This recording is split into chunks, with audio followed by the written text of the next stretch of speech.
equipo que nos grabe para ahora con muchísimo gusto hablar de esto. Esto muy interesante. Ayer, usted lo sabe perfectamente, fue 5 de mayo, una conmemoración más de la batalla de Puebla acá en Estados Unidos. Es una fecha muy especial, si usted no lo sabe. La primera vez que se celebró el 5 de mayo fue acá en Estados Unidos, fue celebrado en Los Ángeles. Se ha planteado una y otra vez cómo es que pues existía de alguna u otra forma la preocupación de que el ejército francés se uniera a los confederados acá en Estados Unidos y bueno, con eso hubieran conseguido la separación de este país y a lo mejor la perpetuación de la esclavitud. Pero, señoras y señores, pues hubo también este intercambio de fuerzas entre el gobierno del presidente Lincoln y el presidente Juárez, por supuesto, y pues lo demás es historia. La batalla de Puebla fue crucial en toda esa la segunda intervención francesa, y bueno, pues por eso es que se toma como una circunstancia muy importante acá en Estados Unidos, pero más allá de cualquier fiesta que pueda ser mexicana, estadounidense, lo que sí es que el presidente dio palabras muy interesantes, hizo planteamientos muy fuertes, históricos, pero muy fuertes que tienen que ver con nuestro país, con nuestra soberanía, y por supuesto, pues dijo que México nunca será colonia ni protectorado de nadie. Estas son las palabras del presidente López Obrador ayer con motivo de la celebración del 5 de mayo. Amigas, amigos, ciudadano gobernador, integrantes del gabinete del gobierno federal, servidores públicos, soldados, integrantes de las Fuerzas Armadas, nuestro país construyó el respeto a su soberanía con la lucha y el sufrimiento de varias generaciones de mexicanos y enfrentó, como pocas naciones, traiciones internas de conservadores y prepotentes intervenciones extranjeras.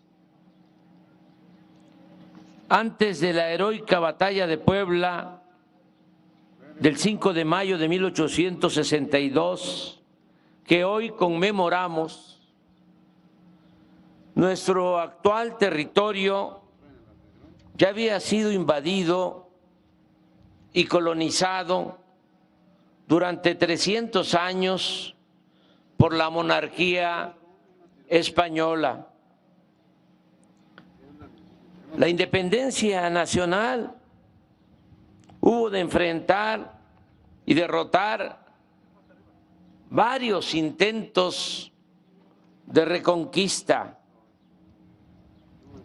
y casi al mismo tiempo que los españoles dejaron de asediarnos con nuevos desembarcos, en 1838 nos invadieron por primera vez los franceses en la llamada Guerra de los Pasteles.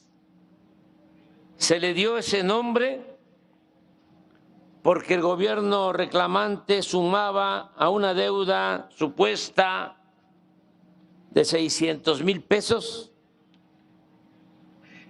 80,000 en nombre de un repostero francés que exigía el pago por daños causados a su pastelería en Tacubaya, en la Ciudad de México, donde se había producido un disturbio. Obviamente, detrás de ese ridículo pretexto estaba el interés de Francia de ocupar el vacío dejado por España para regresarnos a la condición de colonia. El patriotismo se manifestó en los puertos del Golfo cuando nos invadieron de nuevo los estadounidenses. De modo que cuando la invasión francesa de 1862, ya los mexicanos sabían que la defensa de la patria era cuestión de vida o muerte.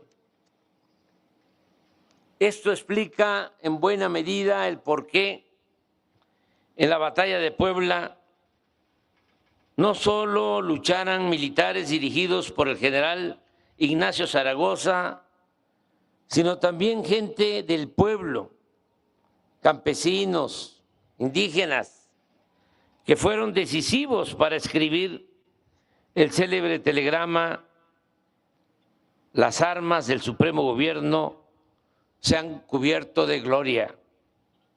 Aquí es importante reconocer en especial la participación de los pueblos originarios de la Sierra Nororiental de Puebla, que participaron en la defensa de la soberanía nacional.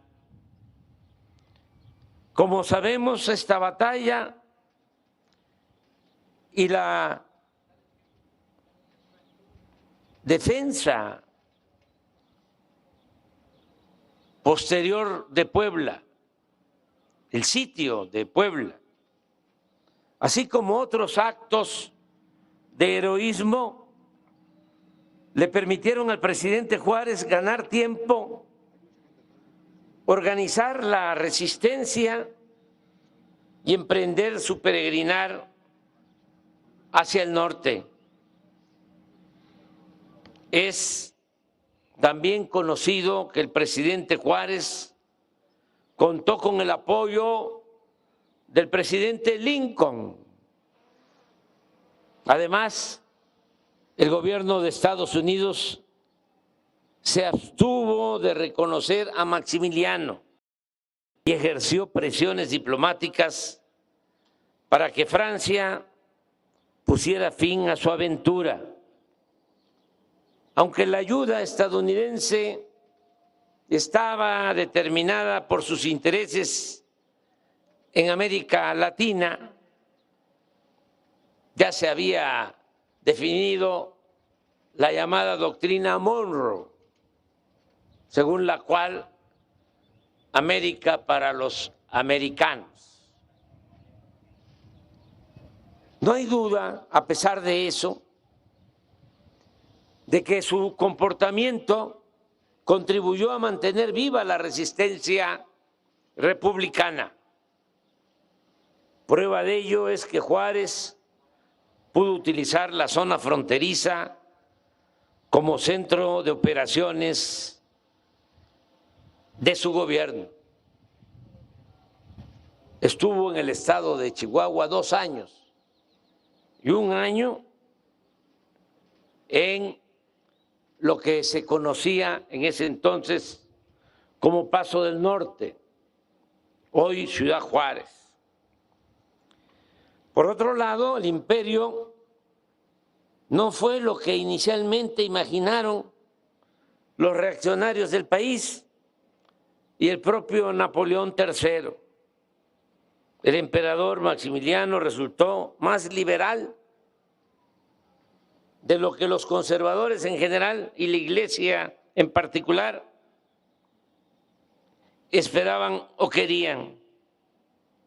Maximiliano inclusive intentó negociar con los republicanos, pero su política de conciliación encontró siempre la negativa de Juárez.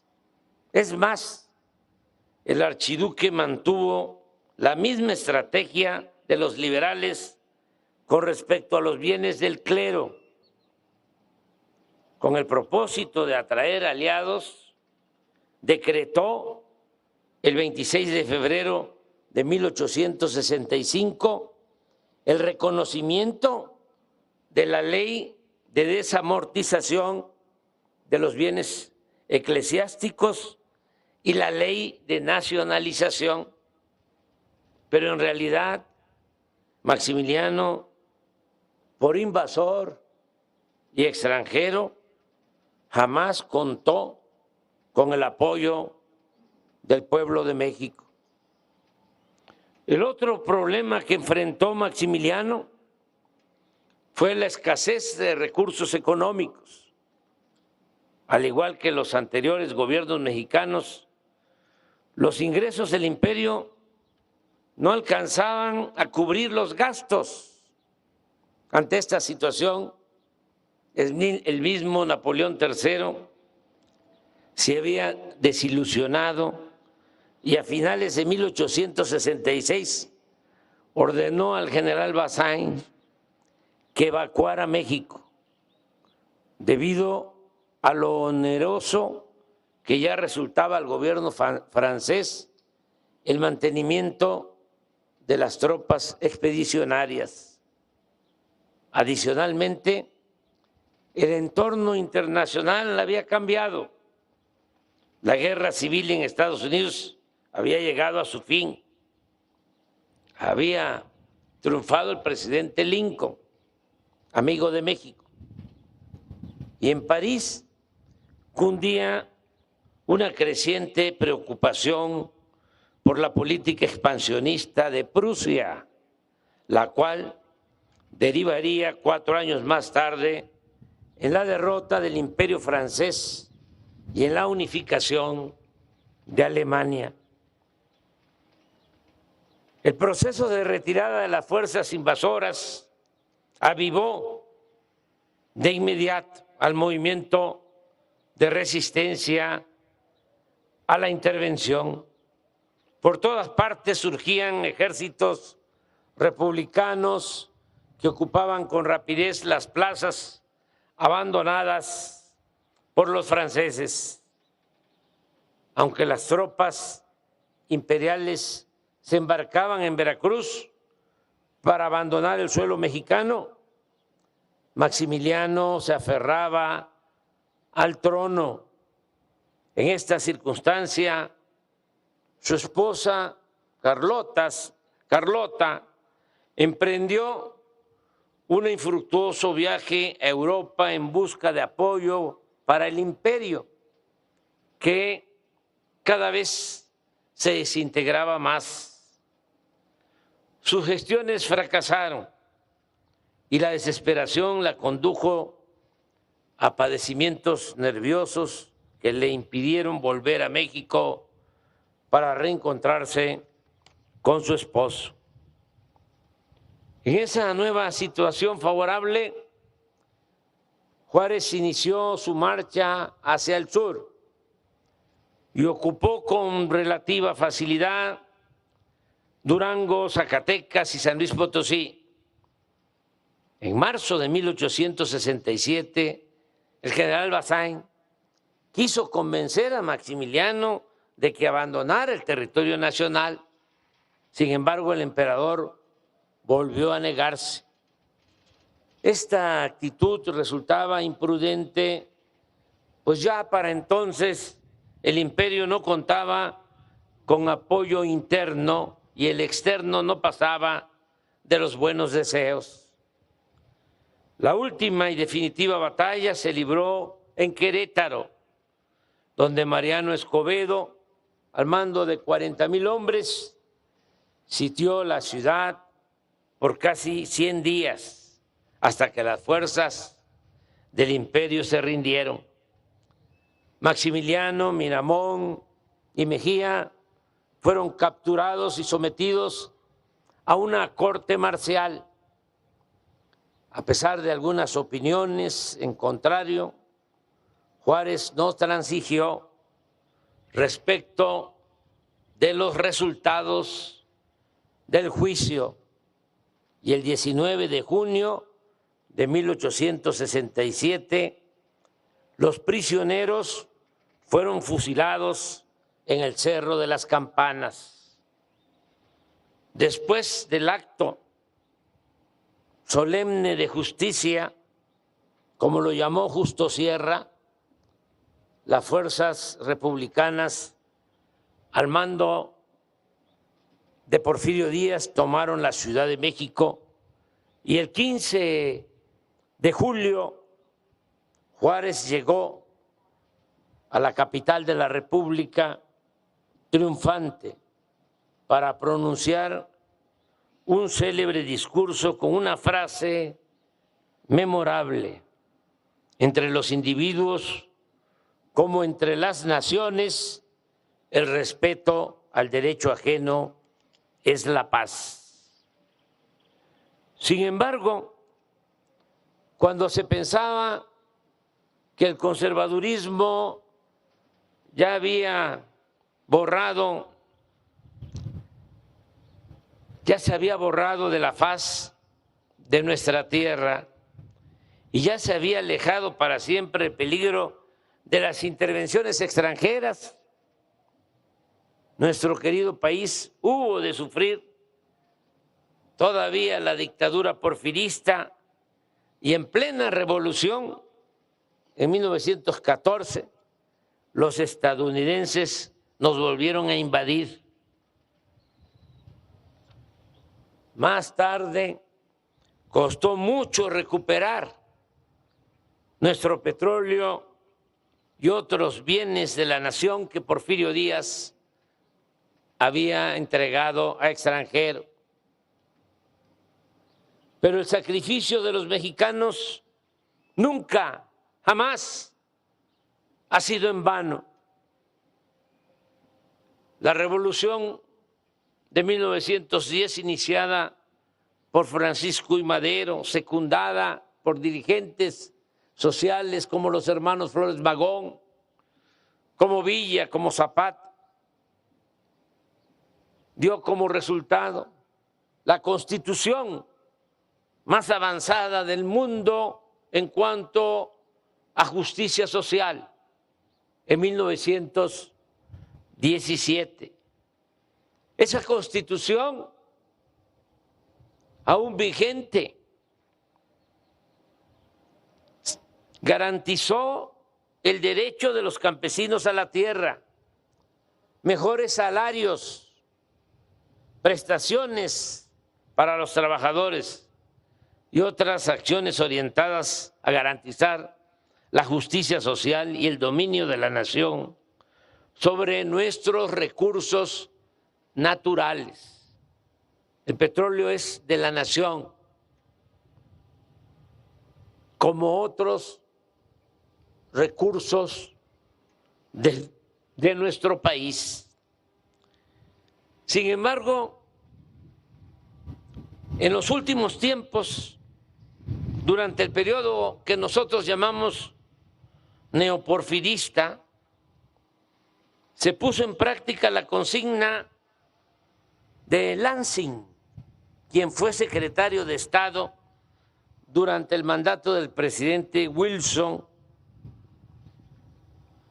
en los años 40 del siglo pasado. Este jefe de Estado del gobierno estadounidense escribió con toda claridad lo que debían hacer desde el extranjero para dominarnos. Aunque me he referido en diversas ocasiones a ese texto, es tan aleccionador, tan ilustrativo, que es imposible no regresar a él una y otra vez. Pues bien, en 1914, Lansing recomendaba México es un país extraordinariamente fácil de dominar, porque basta en controlar a un solo hombre, el presidente. Tenemos que abandonar la idea de poner en la presidencia de México a un ciudadano americano, ya que esto nos llevaría otra vez a la guerra. La solución, decía el secretario de Estado, necesita de más tiempo. Debemos abrirle a los jóvenes mexicanos ambiciosos las puertas de nuestras universidades y hacer el esfuerzo de educarlos en el modo de vida americano, en nuestros valores y en el respeto al liderazgo de los Estados Unidos. México necesitará con el tiempo de administradores competentes. Esos jóvenes llegarán a ocupar cargos importantes y eventualmente se adueñarán de la presidencia sin necesidad de que Estados Unidos gaste un centavo o dispare un tiro. Harán lo que queremos y lo harán mejor y más radicalmente que nosotros. Como todos los mexicanos sabemos, este consejo se convirtió en profecía o en otro destino manifiesto. Sin embargo, por la voluntad de nuestro pueblo, de nueva cuenta, esta subordinación o dependencia solo se aplicó de manera transitoria, no duró, imperó únicamente durante el periodo de 1983 a finales de 2018, porque desde la llegada de nuestro gobierno inició la cuarta transformación de la República, con una política económica en beneficio de todos, haciendo realidad una auténtica democracia, gobierno del pueblo y para el pueblo, no oligarquía, que es el gobierno para una minoría con fachada de democracia. Hemos mantenido buenas relaciones económicas y comerciales con los Estados Unidos, pero tratándonos con respeto y aprovechando mutuamente la vecindad en beneficio de nuestros pueblos. Afortunadamente, esto lo ha entendido el presidente Biden, quien siempre dice que nuestra relación debe darse a partir de la igualdad. Y eso lo agradecemos, porque México no puede negarse a la integración económica, menos ahora que hay 40 millones de mexicanos viviendo y trabajando honradamente en Estados Unidos. Miles de poblanos y de todos los estados de nuestro país. Héroes, heroínas, que en los momentos más difíciles por los que ha atravesado nuestro país, sobre todo por la pandemia, no dejaron en el abandono a sus familiares, no dejaron de enviar recursos para fortalecer la economía popular y que no se agravara la crisis de bienestar social. Somos, como aquí se ha dicho, somos un país libre e independiente. Esa es la condición fundamental. Sí a la integración económica, sí a la cooperación, sí a una relación de respeto, sí a una política de buena vecindad, sí a la amistad entre nuestros pueblos, pero sin olvidar nunca que México es una nación libre, independiente y soberana, que no somos ni queremos ser nunca una colonia o un protectorado de ningún gobierno extranjero.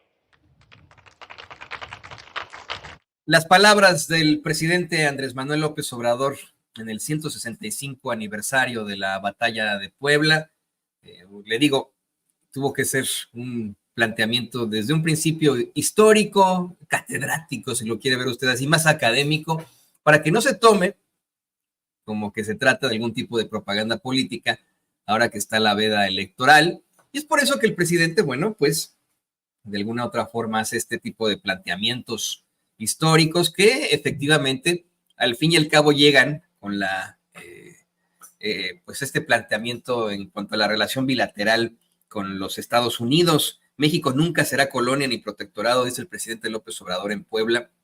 Yo le digo a usted, esta batalla, esta conmemoración tiene mucho significado entre México y Estados Unidos. El doctor Hayes Bautista, planteado en un par de libros, y muchos otros historiadores, cómo es que el 5 de mayo también tiene que ser tomada como una celebración mexicano-estadounidense. La primera vez que se celebra el 5 de mayo, como la batalla de Puebla, es en Los Ángeles, California. Y esto se debe a que, según el planteamiento histórico de los historiadores, pues había, y como bien lo mencionó el presidente López Obrador, había el riesgo de que el imperio francés se uniera a los confederados acá en los Estados Unidos para enfrentarse a la Unión y con esto, bueno, pues separar este país, teniendo, por supuesto, la influencia de Europa y de los países europeos en este continente, en América. Ya sabe usted la historia en cuanto a México, manteniendo en todo caso ahí al ejército francés, respaldando a un príncipe austriaco que nos pusieron como emperador, y por eso es que es una fecha muy significativa para ambas naciones, pero el presidente lo deja muy, muy claro.